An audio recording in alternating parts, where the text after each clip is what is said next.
बहादुरगढ़ की ये जो मीटिंग है, सभा है, मेरे श्रवण संघ के कंसेप्ट के बताने के बाद खत्म नहीं होगी, क्योंकि यहाँ कोई मुख्य अतिथि या मुख्य वक्ता या ऐसा नहीं होता। अभी बहुत सारे लोग हैं जो अपने अपने विचार देंगे और सबका विचार एक ही है, क्योंकि महिलाओं में से एक ही विचार आया है अभी और बहुत सारे विचार आने भी हैं। यहाँ 3 लोग बहुत अच्छे मुझे शुरू में लगे। एक हमारे जो बुजुर्ग साहब हैं जिन्होंने ये ज़मीन के बारे में बताया, उनका विचार एक बड़ा क्रांतिकारी है। उन्होंने जो बात आरंभ की, उन्होंने कहा कि सबसे पहले संगठित होने के लिए, फिर शिक्षित होने के लिए, फिर एजुकेट होने के लिए, यही क्रम है आज का। आज सबसे पहले शिक्षित होने से पहले हमको आज इकट्ठा होना पड़ेगा, ये बिल्कुल उन्होंने बिल्कुल ठीक कहा है। दूसरा, जो हमारे बुजुर्ग यहाँ बैठे हुए हैं, उन्होंने कहा कि बाबा साहब अम्बेडकर ने जो क्रांति दी है वो पूरी माननी है। उन्होंने एक शब्द में बताया, ये उनका पूरी तरह से एक्सपीरियंस है। और तीसरे जो यहाँ सरदार जी हैं, वो लगातार आपको संगठित करने के लिए, मैं देख रहा हूँ कि जब से आया हूँ, वो ये सरदार जी हैं, इन्होंने यहाँ दरी बिछा रहे हैं, कभी सीढ़ी लेके आ रहे हैं, कभी टांग रहे हैं, और अभी भी खड़े हुए हैं, बैठ नहीं रहे हैं। जबकि जवान लोग बैठे हुए हैं हमारे। ये जब तक सेवा भाव नहीं आएगा और काम करने की क्षमता नहीं आएगी, हम इकट्ठे नहीं हो पाएंगे, ये ध्यान रखना। बुजुर्ग हमारा काम करे और हम बैठे रहें, हम कामयाब नहीं हो पाएंगे। इसलिए ये 3 लोग हैं, एक जोरदार तालियां तो होनी चाहिए हमारे लोग हैं। और यहाँ आने से पहले जवान लोग मिले, 7-8 जवान लोग मिले और बड़े जोश में थे। हमें भी अपनी जवानी याद आ गई। ये बाल तो मैंने पैसे दे के काले किए हुए हैं, क्योंकि पत्नी नहीं कहती है कि आप बाले, उनके काले बाल हैं, वो कहते हैं जब तक मेरे काले बाल रहेंगे आपको काले बाल करने हैं। मैंने कहा भाई, मैं समाज में जाता हूँ, सफ़ेद बाल अच्छे रहते हैं कि नहीं, आप घर में भी रहते हो।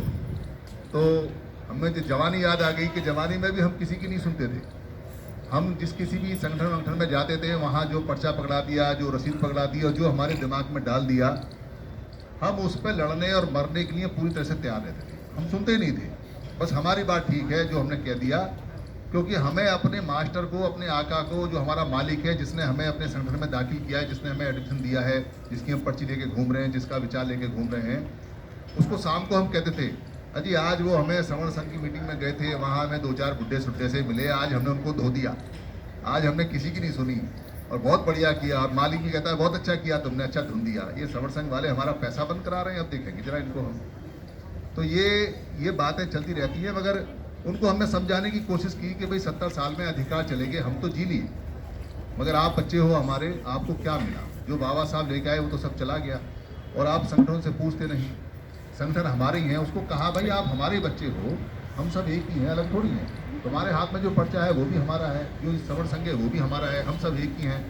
इस बात को अभी समझने को तैयार नहीं हो रहे, तो समझ जाएंगे, क्योंकि 100 साल के अंदर हम वहीं पहुंच जाएंगे। 70 साल तो हो गए हैं, 30 साल में वहीं पहुंच जाएंगे जहां से बाबा साहब ने हमको उठाया। तो समझ में आ जाएगा कि बाबा साहब ने क्यों कहा था संगठित होने के लिए, और क्यों कहा हमारे जो ये बुजुर्ग हैं कि हमको 3 बातें माननी चाहिए कि संगठित होना चाहिए, फिर हमको शिक्षित होना चाहिए, फिर हमको संघर्ष करना चाहिए।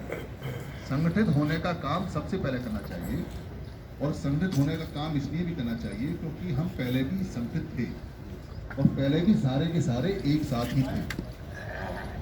ये इस बात को जानने के लिए कोई किताब पढ़ने की जरूरत नहीं है, कोई अक्षर ज्ञान होने की जरूरत नहीं है कि हम पहले सारे के सारे इकट्ठे थे। बस आज शाम को जाके सोचना इस बात को, और जब सोने से पहले 1-2 घंटे आराम से सोचना, तो आपको समझ में आ जाएगा कि हम सब एक ही थे। तो इसको शुरुआत करते हैं समझाने के लिए, क्योंकि ज़्यादा किताब पढ़ने की आवश्यकता नहीं है। इकट्ठे होने के लिए या अपने परिवार में मिलने के लिए कोई कहे कि ज्ञानी होना जरूरी है, ज्ञानी नहीं होना जरूरी है। बस आपको अपनी सोच विकसित करनी है, थोड़ा सोचना है, और उसका कोई पैसा नहीं लगता। हमारे आज जो संगठन है उनकी संख्या जो बताई है, बाम सेव के एक प्रधान है, ये मेरे नंबर नहीं है। नागपुर के अंदर हम एक मीटिंग में गए, बाम सेव का एक संगठन चलता है, उनके प्रधान ने कहा कि 29 लाख रजिस्टर्ड संगठन हैं और 4 लाख उसमें से एक्टिव हैं, और टोटल 31 लाख संगठन हैं। 2 लाख उनके हैं जो हमारे विरोध में काम करते हैं, और हमारे 29 लाख हैं।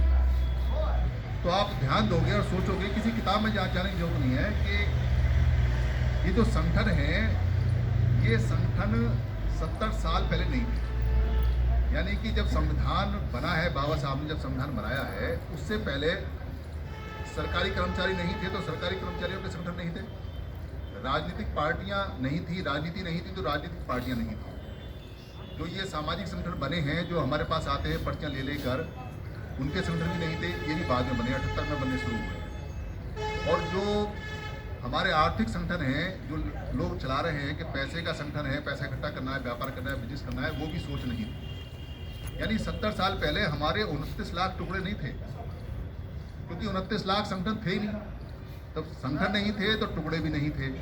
तो इससे पहले क्या था?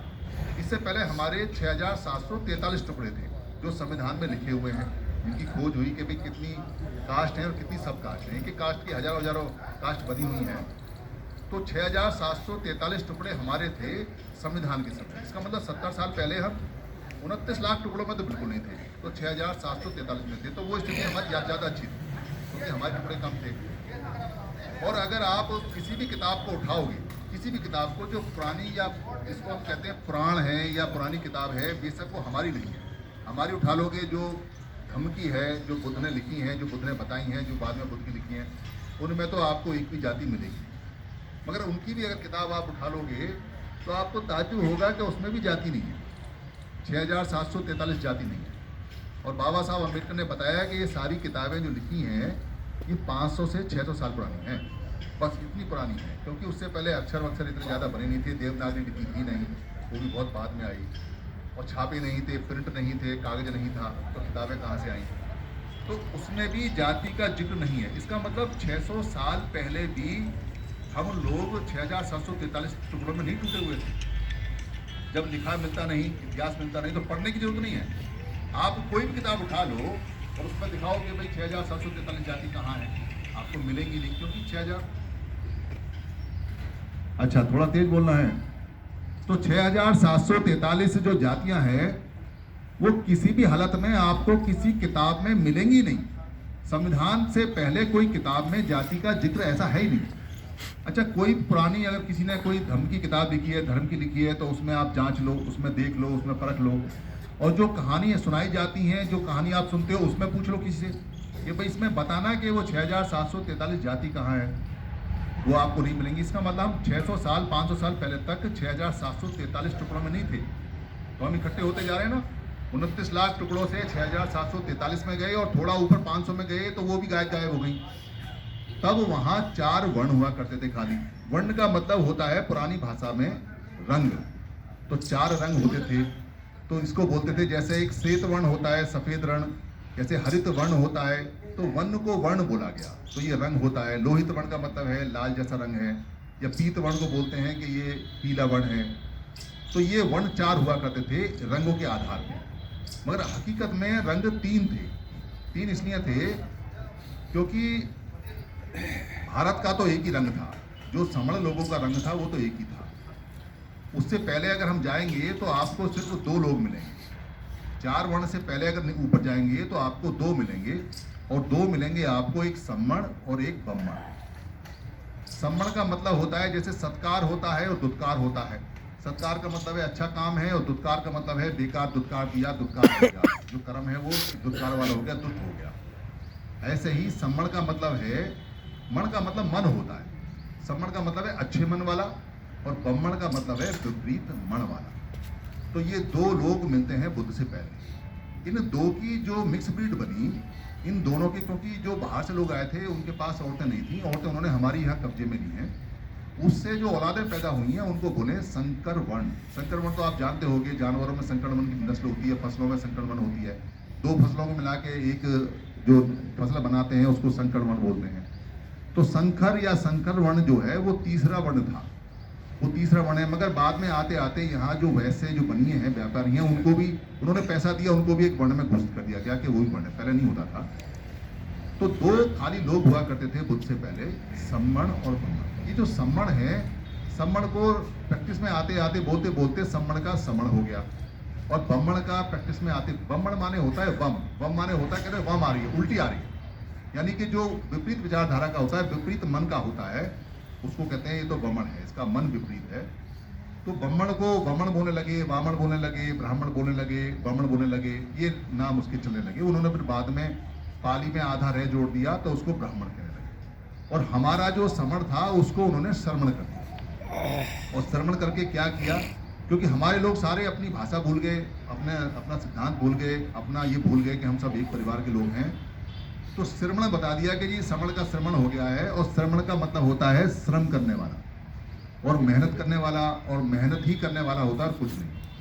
भाई ये हमारे दिमाग में जो डाला गया मेहनत करने वाले तो हम हैं ही, इसमें तो कोई शक नहीं है। मगर खाली ये लेबर का काम करने वाले हम नहीं हैं। मेहनत का मतलब सारे काम करने वाले हम हैं। तो लोग कहते हैं जी कि ये जो सारा काम करने वाले लोग हैं ये कैसे हैं। देखो, सम्राट अशोक समण था, बुद्ध समण थे। उस समय बुद्ध के परिवार में जितने लोग थे सब समण थे, और उससे पहले सारे लोग समण थे। अभी जैसे बताया कि बुद्ध से पहले जब वो बुद्ध नहीं बने, सिद्धार्थ गौतम थे, तब भी समण संघ था जिसने उनको सजा दी। वो बुद्ध को नहीं मिली सजा, समण संघ को मिली। तो जो सम्राट अशोक के समय जो समण था राजा, वो सम्राट अशोक था, और उसका जो सेनापति था वो समण था। और उसने जो पत्थरों पे लिखवाया अपना पूरा संविधान जिससे राज चलता था, वो लिखने वाले लोग कौन थे? वो लिखने वाले लोग हम ही थे। इसका मतलब हम लिखैया भी थे, लिखने वाले भी थे। तो लिखैया तो तभी बनेगा आदमी जब पढ़ैया होगा, जब पढ़ने वाला होगा। और जिसके लिए वो लिखवा रहा वो लोग कौन थे? वो भी हम थे। तो हम पढ़ने वाले भी थे, यानी हम पुराने पढ़ैया भी हैं, पुराने लिखैया भी हैं। तो हम पढ़े लिखे लोग हैं, पुराने। तो वहाँ व्यापार होता था। जो व्यापारी था, सुदत्त जैसा व्यापारी, जिसने बुद्ध के लिए बिहार खरीदा सोने की मुद्राएं बिछा के, उसकी हजारों गाड़ियाँ धान की और दही की और जौ की और ये लहसुन की इसकी और ये जो कपास होता था, इसकी सारी गाड़ियाँ पूरे देशों में जाया करती थी। बहुत बड़ा व्यापारी था वो। व्यापारी भी समझता, हम ही व्यापारी थे। तो इंजीनियर भी सारे हम ही थे। तो जीवक नाम का जो डॉक्टर था, जो आदमी की खोपड़ी फाड़ के इलाज करता था उस जमाने में, और खाट से बांध दे देता था, ये लिखा हुआ है, वो भी समण था। तो वो पढ़ा कहाँ? वो तक्षशिला में जाके पढ़ा। तक्षशिला में जाके पढ़ा, वहाँ सारे समण थे, पढ़ाने वाले समण थे। तो डॉक्टर कौन थे? समण थे। तो डॉक्टर का इलाज करने वाले समण थे। तो सारा का सारा व्यापारी जो थे वो थे। तो अशोक की सेना के अंदर, सेना में कौन लोग थे? हम ही लोग थे। तो लड़ैया कौन थे? हम ही थे। सिपाही कौन थे? हम ही थे। तो राजा कौन था? हम ही था। तो सेनापति कौन था? तो हम ही था। तो जितना खेतों में काम होता था, वो खेतों में काम करने वाले कौन लोग थे? हम ही थे। खेत किसके थे? हमारे थे। ऐसा कोई काम नहीं जो हम ना करते हो, राजा से लेकर किसान तक का सारा काम। और उस समय कोई कास्ट नहीं थी, कोई जाति नहीं थी, कोई सफाई का काम नहीं था और कोई चमड़े का काम नहीं था। सब लोग अपना अपना काम करते थे, काम होते थे, मगर नाम नहीं होता था। तो ये जो ब्राह्मण है ये क्या करता था? तो आपने कहानियां सुनी होंगी। एक गरीब याचक ब्राह्मण दरवाजे पर आकर खड़ा हुआ। सबने यही कहानी सुनी है। सब ने बचपन से यही है कि एक गरीब ब्राह्मण दरवाजे पर आया। वो आज भी कहते हैं जी ब्राह्मण आया, वो दो गरीब ब्राह्मण आया, दो। आपने कहीं सुना कि एक गरीब याचक समण आया? समण का नाम सुना आपने कभी? एक कहानी नहीं सुनी होगी, क्योंकि हम गरीब थे नहीं, हम याचक थे ही नहीं। तो आधी कहानी सुनाई जाती है, अब पूरी कहानी सुनो। एक गरीब याचक ब्राह्मण समण के दरवाजे पर आया। क्यों आया? क्योंकि अगर आज अमेरिका से कोई आदमी यहाँ आ जाए फटे हाथ, खाली हाथ आ जाए, तो यहाँ रोटी कहाँ खाएगा? काम तो उसे मिलेगा नहीं, खेत उसका है नहीं, खलियान उसका है नहीं, हमारी भाषा जानता नहीं, पढ़ा लिखा है नहीं। तो हाथ फैला के यूँ ही तो करेगा, गेट पे आके किसी दरवाजे पर यूँ ही तो करेगा। तो कोई भी अगर ऐसा आदमी जैसे यहाँ से केरल चला जाए या तमिलनाडु चला जाए और वो तमिलनाडु की तमिल भाषा को ना जाने, उसको भूख लगी है, तो क्या करेगा? किसी के दरवाजे पे जाके हाथ फैलाएगा, इसको याचना बोलते हैं। तो इसलिए वो जो ब्राह्मण लोग हैं, ब्राह्मण लोग हैं, इसलिए कोई काम नहीं कर पाते, क्योंकि वो काम उन्हें आता ही नहीं है। वो यहाँ के होते तो काम आता है, यहाँ के होते तो किसानी करते, यहाँ के होते तो वो कोई लकड़ी का काम करते, यहाँ के होते तो कोई राजा होते, यहाँ कोई सेनापति होते। तो बाहर से जो आदमी आता है, या तो जेब में पैसा लेके आए आज के समय, और या फिर आके मांगेगा। तो वो इसीलिए उनकी कहानियों में एक गरीब याचक ब्राह्मण हमेशा रहता है। और हमारी कोई कहानी नहीं है जिसमें एक गरीब याचक समण हो। तो दो लोग थे उस समय।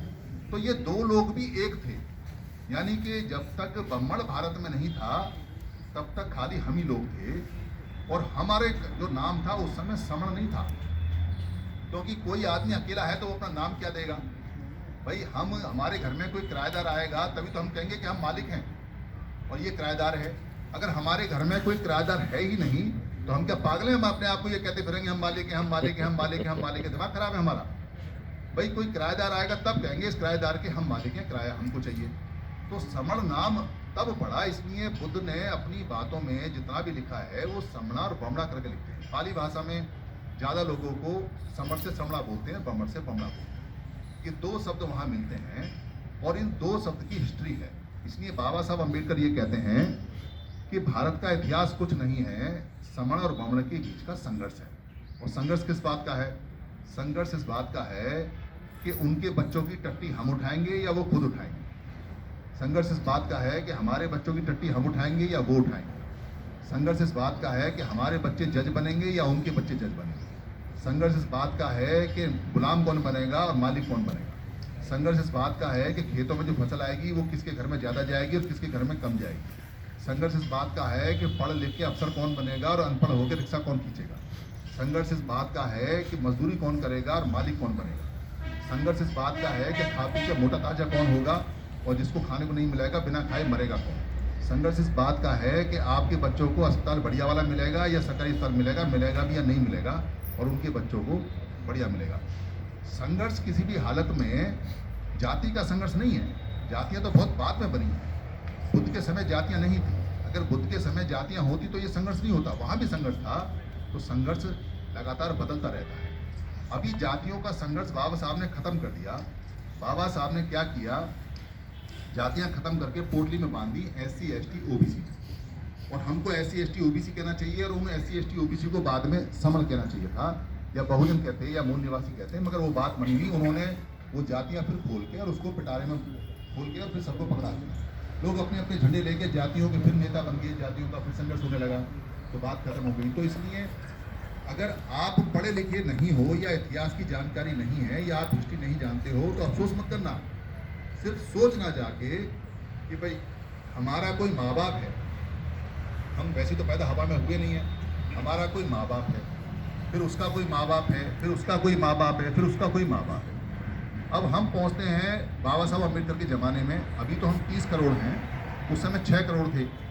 तो 6 करोड़ से हम आगे चलते हैं तो जब और भी ऊपर जाएंगे तो पता चलेगा कि भाई एक समय ऐसा आएगा जब हमारे माँ बाप एक ही हैं और हम माँ बाप के एक होने से अलग अलग परिवार होते जा रहे हैं। तब हम अलग अलग टुकड़ों में बढ़ते जा रहे हैं। तो जैसे जैसे हम ऊपर चलते जाएंगे, सोचते जाएंगे, तो हमें पता चलेगा कि भाई किसी समय हमारे माँ बाप एक ही रहे हैं और हम एक ही माँ बाप की संतान हैं। ऐसा नहीं हो सकता कि 6743 लोगों के माँ बाप अलग अलग हैं और वो अलग अलग सराय चल रही हैं, अलग अलग बह रही हैं धाराएँ, वो सारी धाराएँ एक मिल रही हैं। अगर वो ऐसा नहीं होता तो बुद्ध के साहित्य में बहुत सारी जातियाँ होती और जातियाँ बता के जाते।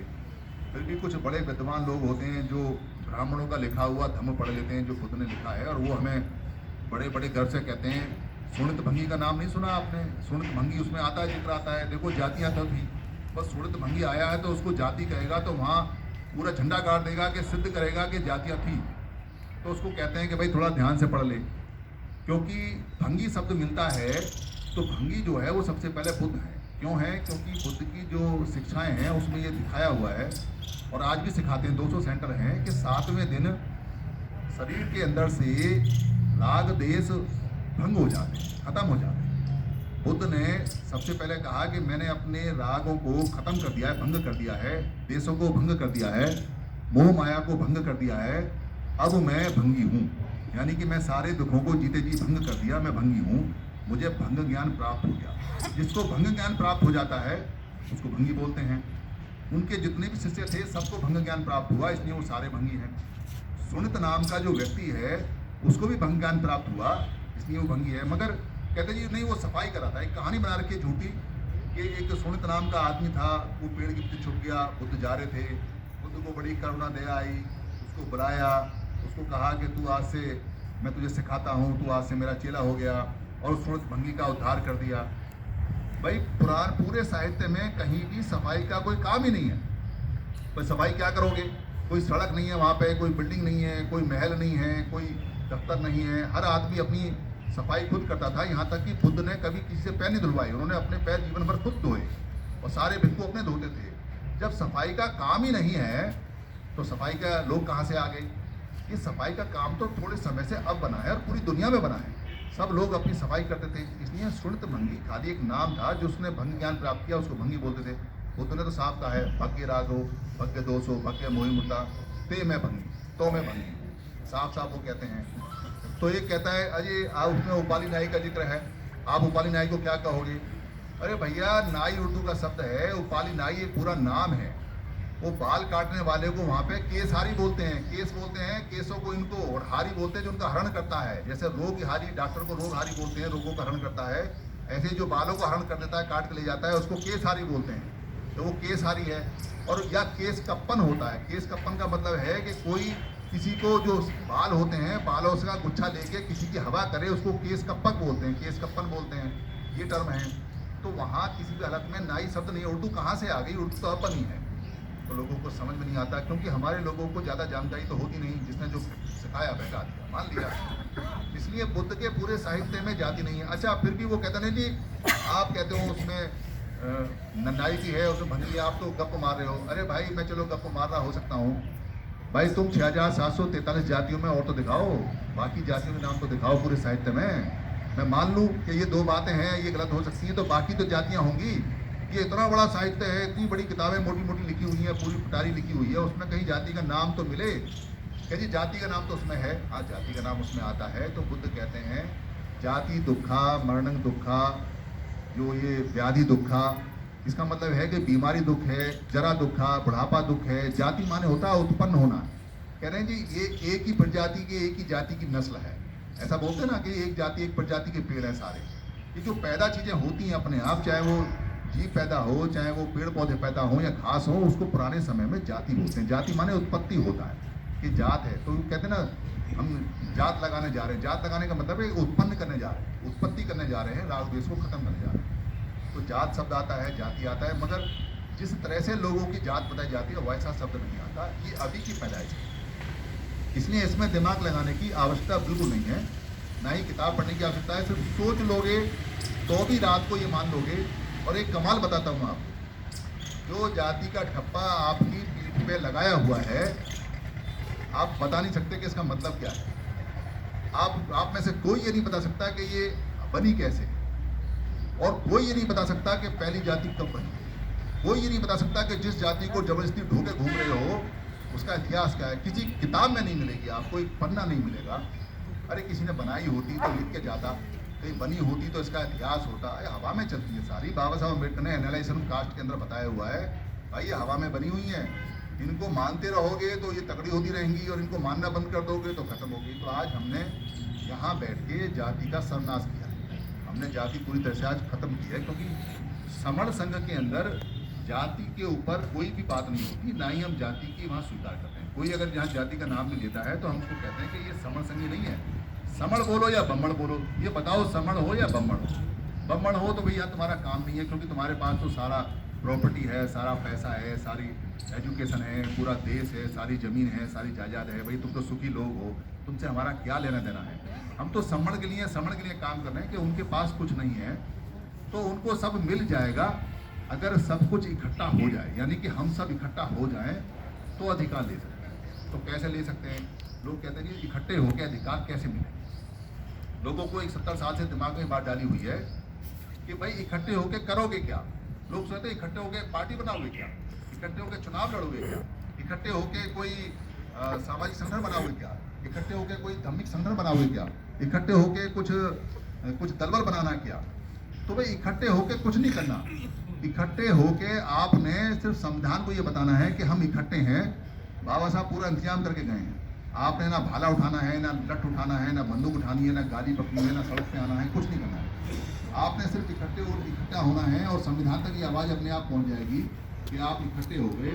इकट्ठे होते ही संविधान में नियम है कि जिसकी जितनी संख्या भारी, संविधान उसमें से उतनी हिस्सेदारी देता है। ये नियम है।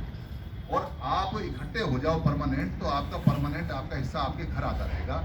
ठीक ऐसे जैसे जाट इकट्ठे हो गए हरियाणा में।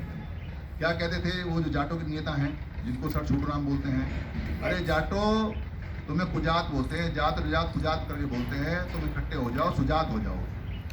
तुम अगर इकट्ठे हो जाओगे तो तुम बच जाओगे। तो वो समझदार थे, उन्होंने कहा भी ठीक बोल रहा है, इकट्ठे हो जाओ सारे। वो इकट्ठे होके उन्होंने हरियाणा के अंदर अपनी सत्ता बना ली, सरकार बना ली। तो उनकी सत्ता को तोड़ने के लिए दूसरे लोग आ गए। ये तो चलता रहता है, सत्ता तेरी मेरी, तो लड़ाई तो अपनी सुख की है। मगर सत्ता में जाने के बाद भी क्या उनके अधिकार गए? उनकी अभी भी चलती है। जैसे सरकार उनकी नहीं है, उनके सारे काम हो रहे हैं, वो इकट्ठे हैं, वो व्यापार में भी आगे आगे, पढ़ाई में भी आगे आगे, लिखाई में भी आगे आगे, इकट्ठे होने से आगे। हमें भी बाबा साहब ने थोड़ा सा इकट्ठा करा तो हम पढ़ लिख के यहाँ आ गए। अब अगर हम इकट्ठे नहीं हुए तो हम नीचे चले जाएंगे और ख़त्म हो जाएंगे। इसलिए इकट्ठे हो जाएं, चाहे आपका राजनीतिक वहाँ पे कोई बंदा हो या ना हो, आपके अधिकार कहीं नहीं जाने वाले। जो लोग इकट्ठे रहते हैं उनका कोई अधिकार नहीं जाता। तो लोग कहते हैं भाई हमको तो यकीन नहीं होता, हम कैसे माने? तो भाई ऐसे मान लो कि 2 अप्रैल 18 को जब आपने आंदोलन किया था तो कोई नेता नहीं था आपके पास, और आपका जो अधिकार था 2 अप्रैल 18 को वो चला गया। आप सिर्फ इकट्ठे हुए थे 4 घंटे के लिए सड़कों पर, बस 4 घंटे के लिए पूरे देश में इकट्ठे हुए सड़कों पर। आपका अधिकार तुरंत जुड़ गया। ना तो आपने पर्ची दी, ना आपने एप्लीकेशन लगाई, ना आपका वहाँ MP बोला, ना आपका वहाँ मिनिस्टर बोला, ना आप वहाँ गए, ना आपने SDM को ये कहा कि तू हमारा जोड़ दे, ना आपने DMO कहा। आप तो सड़कों पे खड़े हो गए। उनको ये पता चल गया कि भाई ये इकट्ठे हैं, इनकी बात मान लो। अगर इनकी बात नहीं मानी तो ये परमानेंट इकट्ठे हो जाएंगे। तो वो नहीं चाहते कि हम लगातार परमानेंट इकट्ठे हो जाएं। मगर हमें ये समझ आ गई कि इकट्ठा होने के लिए नेता की जरूरत नहीं है। बाबा साहब ने जब ये कहा कि संगठित हो जाओ, तो बाबा साहब ने कब ये कहा कि कोई नेता होगा तो इकट्ठे होंगे? बाबा साहब ने कहा इकट्ठे हो जाओ, सब हो जाएगा। तो बुद्ध जैसे व्यक्ति क्या कहते हैं? संघं शरणं गच्छामि। तो बुद्ध ने ये कहा था भाई आपको संघ में जाना है, इकट्ठे होना है, तो संघ आना है। तो संघ का जो मतलब होता है वो संघ वाला होता है। जैसे कहते हैं ना कि मैं अम्मा संग जा रहा हूँ, मैं बापू संग जा रहा हूँ, मैं चाचा संग जा रहा हूँ, मैं भैया के संग जा रहा हूँ। ये संघ और वो संघ एक ही बात है, दोनों का मतलब एक ही है और दोनों एक ही शब्द है, बस गया की जगह गया हो गया, मगर बात एक ही है। तो संघ रहना है। संघ जैसे अब हम यहाँ सब लोग संग बैठे हुए हैं, तो संघ में ताकत महसूस होती है कि हम साथ लोगों में ताकत है। मगर ये परमानेंट अगर लगातार इकट्ठे हो जाएंगे तो ये ताकत हमेशा बनी रहेगी, और ये ताकत बनी रहेगी तो हमारे जितने अधिकार गए हैं वो सारे के सारे अधिकार जितने भी हैं वो सारे अधिकार वापस आ जाएंगे, और जो बाबा साहब अम्बेडकर ना दे पाए वो भी आ जाएंगे। तो करना क्या है? करना है जोड़ना है और जुड़ना है, जोड़ना है और जुड़ना है। ये काम है, यही काम है। हमें राजनीति में नहीं जाना है, हमें किसी भी हालत में कोई संगठन नहीं बनाना है, क्योंकि संगठन तो हमारे पास 29 लाख हैं और राजनीतिक पार्टियां बहुत सारी हैं। अगर उनसे कोई चमत्कार होता, उनसे कुछ बात आनी होती तो आ जाती। अब तक उनसे नहीं आने वाली है, वो सब हमने चेक कर लिए हैं, वो फार्मूला फेल है, वो फार्मूला काम नहीं करता। मगर 2 अप्रैल का फार्मूला ठीक है, इकट्ठे हो जाओ, काम बन जाता है। तो लोग कहते हैं जी वो तो बाई चांस इकट्ठे हो गए। अरे भैया बाई चांस इकट्ठे हो गए तो ये जो किसान थे इनसे कल सीख लो थोड़ी सी। 32 संगठन जब तक अलग अलग रहे किसानों के, सरकार ने कहते भागो यहाँ से, भागो यहाँ से, भाग जाओ। और जैसे ही 32 संगठन इकट्ठे होकर संघ बना लिया, सरकार पैरों में आ गई, खूब उनकी खुशावत कर रही है, उनको रोटी खिला रही है, वो मान नहीं रहे, कह रहे पूरे अधिकार लेके जाएंगे, और लेके गए पूरे अधिकार। और अभी भी वो संघ में है, टूटे नहीं है, अभी भी सरकार कांप रही है उनसे कि कभी भी वापस आ सकते हैं। उन्होंने चेतावनी दे रखी है कि हम दोबारा कभी भी वापस आ जाएंगे। तो इसलिए जो हमारे बुजुर्ग कहते हैं कि संगति करनी है, साधुओं संगति करो, संगत में रहो, संगत में रहना है। घरवाले भी कहते हैं इकट्ठे रहना है। यही एकमात्र ऐसा काम है जो अब तक हमने नहीं किया। 70 साल में सारे काम किए हमने। राजनीतिक पार्टियां खूब सारी बना ली, कमर तोड़। हमने जितने सामाजिक संगठन है खूब बना लिए, खूब हमने पैसा दे दिया, खूब नारे लगाए, खूब चंदा लगाया, उससे परिणाम नहीं आए। परिणाम आए तो इकट्ठे आने से आए। तो बाबा साहब की बात सिद्ध हो गई कि संगठित रहोगे तो बचो, संगठित रहोगे तो काम चलेगा। इसलिए उन्होंने कहा है ऑर्गेनाइज। ऑर्गेनाइज का मतलब है अलग अलग संगठन नहीं बनाना है। कौन विद्वान होगा जो ये कहेगा कि मैं तुमको इकट्ठा करने का मंत्र देके जा रहा हूँ और तुम 29 लाख संगठन बना लेना? भाई 29 लाख तो टुकड़े होते हैं, संगठन थोड़ी होता है 29 लाख का। 29 लाख अगर हिस्सों में बटे रहोगे तो टुकड़े कर रहे हो, अपने टुकड़े खुद अपने आप कर रहे हो। अपने दुश्मन तुम खुद हो, किसी को और को दुश्मन कहने की क्या क्या जरूरत है? और जो हमें जोड़ने के लिए कहते हैं कि जी हमारा संगठन है जोड़ने के लिए, हम उनसे अब ये कहने लगे अबे तुम तो जुड़ जाओ पहले, हमको बाद में जुड़ना, हम तो जुड़े हुए हैं, हम तो 2 अप्रैल को दिखा दिया हम तो जुड़े हुए हैं, बस तुम तो जुड़ो पहले। तो वो कहते जी नहीं हम तो ठीक है जुड़ेंगे नहीं। तो हमारी समझ में आ गया कि भाई इनका मामला जुड़ने का बनेगा नहीं। क्यों नहीं बनेगा? क्योंकि इनको पैसा मिल रहा है, इनका काम चल रहा है। ये साल में 2 बार निकलते हैं, पर्चियाँ लेके पैसे ले जाते हैं, इनका काम बढ़िया चल रहा है, इनकी नेतागिरी बढ़िया चल रही है, इनकी मंचमाला माइक खूब बढ़िया चल रही है, इसलिए हमसे कोई मतलब नहीं है। तो ये निर्णय हुआ कि भाई इनको पैसा देंगे तब इकट्ठे होके आएंगे जब, और जब तक इकट्ठे होके नहीं आएंगे तब तक इनको ये कहते रहेंगे भाई इकट्ठे होके आओ, बात तुम्हारी सब ठीक है, भाई सब हमारे अपने अपने, मगर जब तक इकट्ठे होकर नहीं आओगे तब तक हम बात नहीं करेंगे, क्योंकि हमारे सारे अधिकार चलेंगे, वैसे ही अधिकार आएंगे। इसलिए हम जुड़ेंगे तो जीतेंगे, जिद हमारी जुड़ने की है। ये मीटिंग जितने भी लोग सुन रहे हैं, लगातार सुन रहे हैं, वो सब जितने जल्दी हो सके जोड़ने का काम करें। जोड़ने का ही काम असली है, ये किसी ने किया नहीं है। और कोई आदमी ये कहता हो कि जुड़ने का काम क्या होता है, तो भाई राजनीतिक आदमी क्यों जोड़ते हैं हमको? जो सामाजिक संगठन है वो क्यों जोड़ते हैं, जो धर्म का काम करते हैं वो क्यों जोड़ते हैं। हर काम के लिए जब लोगों को जोड़ा ही जाता है तो सबसे पहले हम जुड़ जाएंगे तो अपने आप सारे काम हो जाएंगे, फिर तो कोई दिक्कत नहीं है। जिसका घर कुनबा जुड़ा रहता है उससे सब डरते हैं। हमारा घर कुनबा पूरे देश में जुड़ जाएगा, फिर सब लोग हमसे डरेंगे, फिर हमारी पिटाई नहीं होगी। फिर तो हमें अपने बच्चों से कहना पड़ेगा, अरे उसको क्यों पीट के आए भाई तुम, उसको क्यों तुम छेती आए, क्यों उसकी टांग तोड़ाए, ऐसा मत क्या करो, चलो बैठो घर में। जैसे आज उनके साथ हमारे बच्चों के साथ होता ना कि वो लोग पीट जाते हैं और हम कहते हैं जी पीट गया, हम शिकायत लेके जाते हैं, हमारे पास शिकायतें आएंगी, फिर हम शिकार नहीं होंगे, फिर हम शिकारी होंगे। क्योंकि जो शेर झुंड में आ जाते हैं वो शिकार करते हैं, और जो शेर अकेला घूमता है वो शिकार बनता है, कुत्तों का भी शिकार बन जाता है। इसलिए इकट्ठा होना है और शिकारी बनना है।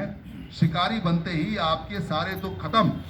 फिर तो आपको किसी को मारना है तो मारो, नहीं मारना तो छोड़ दो, फिर आपको कोई मारेगा नहीं, ये गारंटी है। इसलिए हमें जुड़ना है ताकि हमारे सब बच्चे बच जाएं और हम सब बच जाएं। दीजिए सर।